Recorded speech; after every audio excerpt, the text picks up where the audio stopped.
a hablar del único lugar de la Tierra donde las grandes potencias acordaron durante 60 años no pelearse.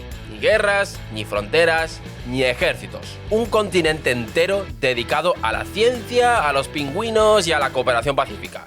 La Antártida. El gran ejemplo de que la humanidad a veces sabe entenderse. Bonito, ¿verdad? Pues es mentira. O mejor dicho, es una verdad a medias que esconde un cálculo mucho más frío, literalmente. Porque esa paz no nació del idealismo, nació de una cuenta muy sencilla. Cuando toda la Antártida estaba enterrada bajo kilómetros de hielo y sacar de ahí cualquier cosa era imposible y muy caro, pelearse por ese continente no compensaba. El premio no valía lo que costaba la pelea, así que acordaron congelarlo todo y firmaron la paz. Pero hay algo que está cambiando esa cuenta a toda velocidad: el deshielo, porque a medida que el hielo se retira va dejando al descubierto tierra, y debajo de esa tierra hay cobre, oro, platino y petróleo, justo los minerales que el mundo más va a necesitar en las próximas décadas. Y hay dos países que están mirando muy de cerca lo que está pasando ahí: Chile y Argentina. Se trata de los dos países más cercanos a ese inhóspito territorio, y probablemente van a ser los dos protagonistas de una gran disputa por él. ¿Por qué? Aquí es donde llega la pregunta del vídeo de hoy. ¿Qué pasa con una tregua que solo se firmó porque no había nada que valiera la pena robar el día en que de repente sí lo haya? Hoy os voy a enseñar por qué la paz más larga del planeta se está derritiendo y por qué media docena de países ya están moviendo ficha en silencio. Así que, no me enrollo más, poneos cómodos, que empezamos.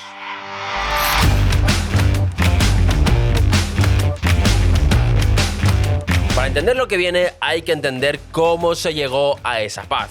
Y todo empezó, como casi todo, con una pelea. A principios del siglo XX, varios países empezaron a clavar banderas en la Antártida y a reclamar trozos del continente como si fueran suyos. Y aquí está el primer lío. Algunos de esos trozos se solapaban. En concreto, Chile, Argentina y el Reino Unido reclamaban los tres a la vez prácticamente la misma porción, la península antártica, que es la parte que apunta hacia Sudamérica. Tres países diciendo esto es mío sobre el mismo territorio, y la cosa se puso fea. En los años 50 hubo incidentes serios. El Reino Unido llegó a enviar buques de guerra para demoler instalaciones argentinas. Estábamos a un paso de que el hielo se manchara de sangre por un territorio que nadie podía ni siquiera habitar. ¿Y por qué no estalló la guerra?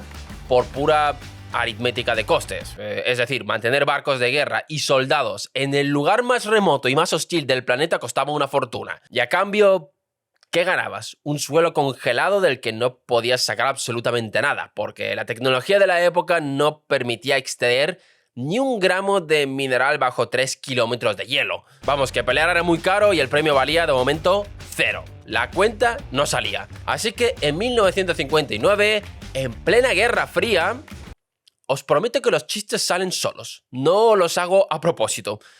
Con Estados Unidos y la Unión Soviética enfrentados en todo lo demás, los países implicados hicieron algo insólito. Se sentaron y firmaron el Tratado Antártico. Y el tratado hizo una jugada genial con los territorios solapados. No le dio la razón a nadie, pero tampoco se la quitó. Sencillamente los congeló. Es decir, a Chile, a Argentina y el Reino Unido les dijeron: vuestros reclamos quedan aparcados, ni reconocidos ni rechazados, metidos en un cajón.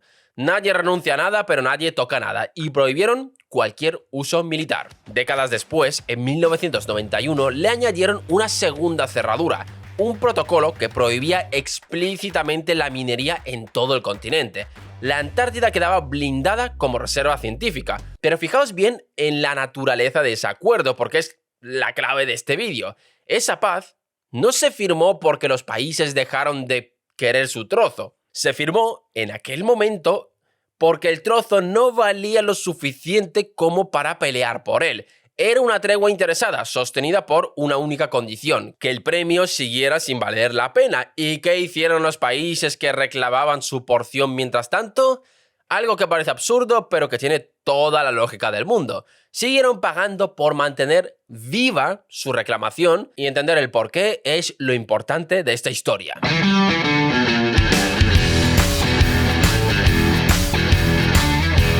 Aquí viene el concepto que nos va a ayudar a entender el lío que hay ahora montado, y tiene que ver con el mundo de la inversión. Pensad un momento en cómo funciona una opción en la bolsa. Por si alguien no lo sabe, una opción consiste en lo siguiente: yo te pago hoy una cantidad pequeña de dinero, una prima, a cambio del derecho a comprarte algo en el futuro, al precio que nosotros acordamos. Y ojo, no la obligación, el derecho. Si dentro de unos años eso ha subido mucho de valor, ejerzo mi derecho y gano una fortuna. Es como la opción de recompra de los futbolistas. Y si no sube, pues he perdido solo una pequeña prima que pagué. Pagas poco hoy por la posibilidad de un premio grande mañana. Es una apuesta barata sobre el futuro. Pues bien, los reclamos territoriales sobre la Antártida funcionan exactamente igual que una opción en la bolsa. Los 7 países que reclaman trozos del continente llevan un siglo pagando una prima.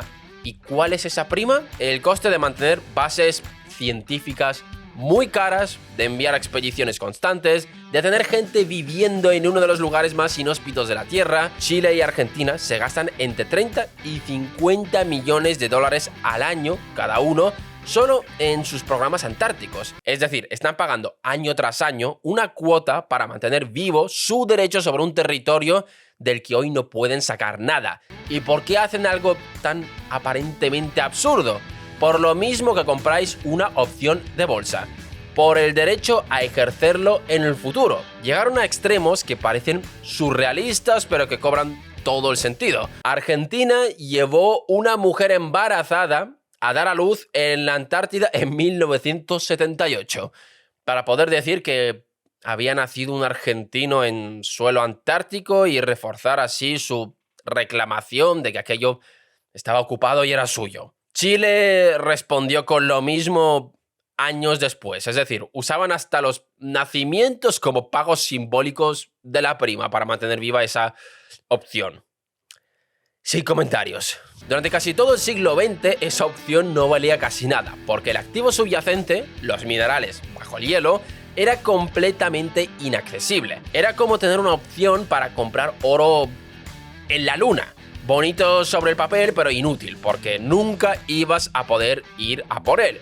Por eso la tregua era estable. Todos mantenían sus opciones baratas en el cajón, sin valor real. Y aquí hay un detalle más de las opciones que encaja a la perfección con el ejemplo, porque toda opción tiene lo que en bolsa se llama un precio de ejercicio, es decir, un punto a partir del cual te compensa ejercer esta opción. Si compraste el derecho a comprar algo a 100, solo lo ejerces cuando en el mercado vale más de 100. Por debajo, evidentemente, no mueves ficha. En la Antártida, ese precio de ejercicio es el momento exacto en que sacar un mineral de ahí deja de dar pérdidas y empieza a dar beneficios. Mientras extraer cobre antártico cueste más de lo que ese cobre vale, nadie va a ejercerlo. La opción sigue dormida, pero el día en que la cuenta se dé la vuelta para extraer y salga rentable, todas esas opciones se activan a la vez.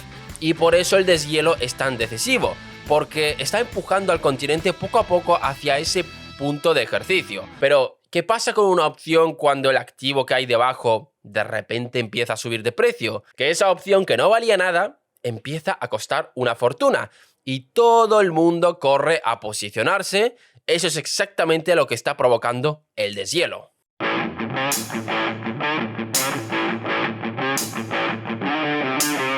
Para entender por qué ahora todo cambia, hay que entender una distinción que usan los geólogos, la diferencia entre un recurso y una reserva.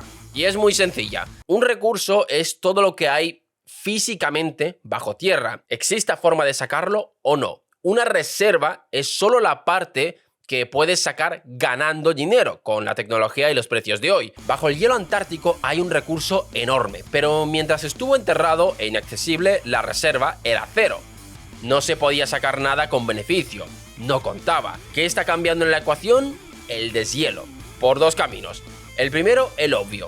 El hielo se derrite y deja la roca al descubierto, así que llegar a ella se vuelve más fácil y más barato. Y el segundo es más curioso. Cuando se quita de encima el peso brutal de kilómetros de hielo que llevaban ahí milenios, la propia Tierra se eleva, rebota hacia arriba y aflora terreno que antes estaba sumergido o aplastado. Los cálculos más recientes dicen que en los próximos siglos podría quedar al descubierto una superficie de tierra antártica comparable al tamaño de Ecuador.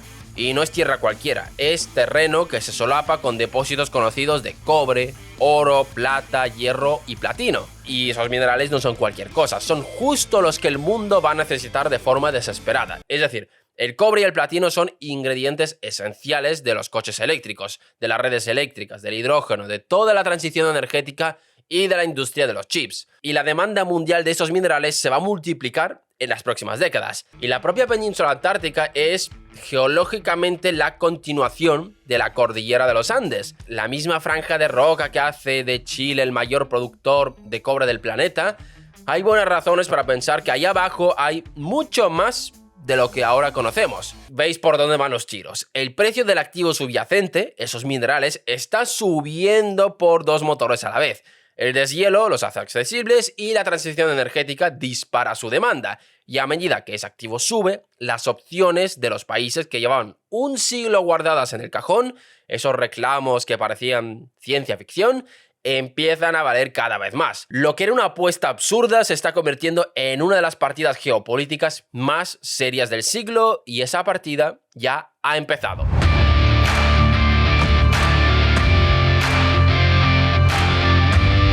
Si las opciones empiezan a valer, lo lógico es que todo el mundo corra a mejorar su posición antes de que llegue el momento de cobrarlas. Y eso es justo lo que está pasando, en dos frentes. El primer frente son los porteros del continente. Resulta que casi todo lo que entra en la Antártida pasa sí o sí por dos ciudades: Punta Arenas, en Chile, y Ushuaia, en Argentina. Son las puertas de embarque, es decir, más del 90% del turismo polar sale de Ushuaia y más del 20% de programas científicos nacionales operan en Punta Arenas. Quien controla esas puertas tiene una ventaja enorme, una renta de posición que ningún país lejano puede comprar porque no se puede mover la geografía. Estás al lado o no lo estás. El problema para Chile y Argentina es que en vez de aprovechar esa ventaja juntos, compiten entre ellos. Se pelean por atraer barcos y programas, se mandan notas diplomáticas de protesta por sus límites marítimos, y Argentina está ampliando su base naval en Ushuaia con dinero y apoyo de Estados Unidos, algo que en Chile se mira con cierto recelo. Es decir, los dos países que más cerca están y más legitimidad histórica tienen se desgastan compitiendo entre sí, justo cuando más les convendría ir de la mano frente a los gigantes que vienen de fuera, porque ese es el segundo frente.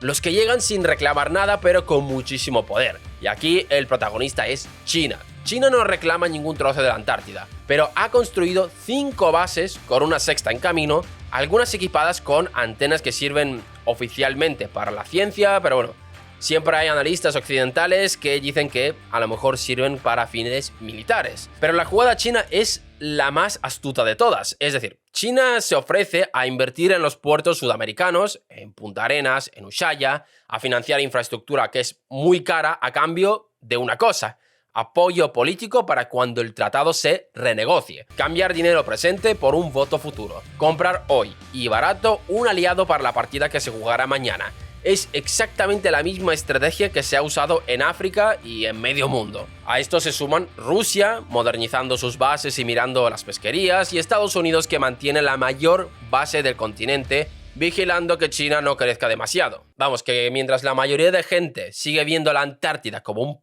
paraíso de hielo dedicado a los pingüinos y a la ciencia, sobre ese mismo hielo se está jugando ya en silencio una partida de ajedrez por el reparto de un continente entero. Y todos los jugadores tienen la mirada puesta en una fecha.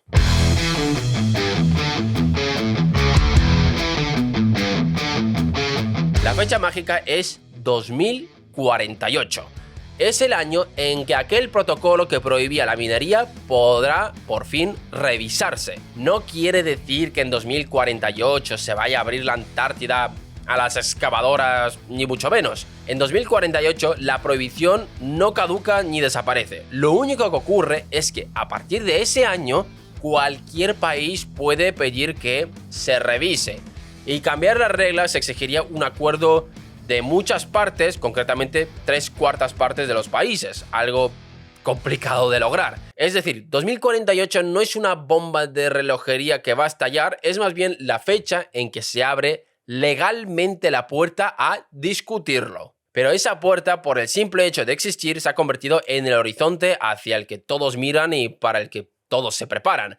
Y visto los avances tecnológicos que estamos viendo en los últimos años, a saber qué tecnologías vamos a desarrollar de aquí a 2048. La Antártida estuvo en paz 60 años, no porque fuéramos mejores, sino porque debajo del hielo no había nada que mereciera la pena robar. La paz era barata. Y como hemos visto, el deshielo está rompiendo ese cálculo, está poniendo sobre la mesa un premio que de repente sí que merece la pena. Y en cuanto el premio vale la pena, la lógica de la cooperación empieza a tambalearse. Y aquí está lo más inquietante del asunto. Todos estos países se están preparando para el reparto, acumulando bases, comprando puertos, posicionándose porque dan por hecho que el tratado tarde o temprano va a saltar por los aires. Pero al hacerlo, al actuar todos como si el acuerdo fuese a romperse, lo que consiguen es precisamente hacer que se rompa. Es decir, cuanto más se arma cada uno temiendo que los demás se armen, más insostenible se vuelve la paz que todos dicen respetar. Es una profecía autocumplida. El miedo a que la tregua acabe es lo que está acabando con la tregua. Así que no, la Antártida no es un cuento lejano de hielo y pingüinos, es un ensayo general, es un laboratorio donde estamos viendo en directo cómo se va a comportar la humanidad cuando el cambio climático abra otros cofres que hoy siguen cerrados con llave. Empezando por la Antártida, que nos está enseñando una lección incómoda sobre nosotros mismos, que somos capaces de mantener la paz más larga y admirable del planeta, pero solo mientras no haya un tesoro de por medio. Ahí ya veremos. ¿Y vosotros qué pensáis? ¿Creéis que se va a romper esa paz antártica? Dejadnos vuestras respuestas en los comentarios. Gracias por vernos un día más y nos vemos en el próximo vídeo.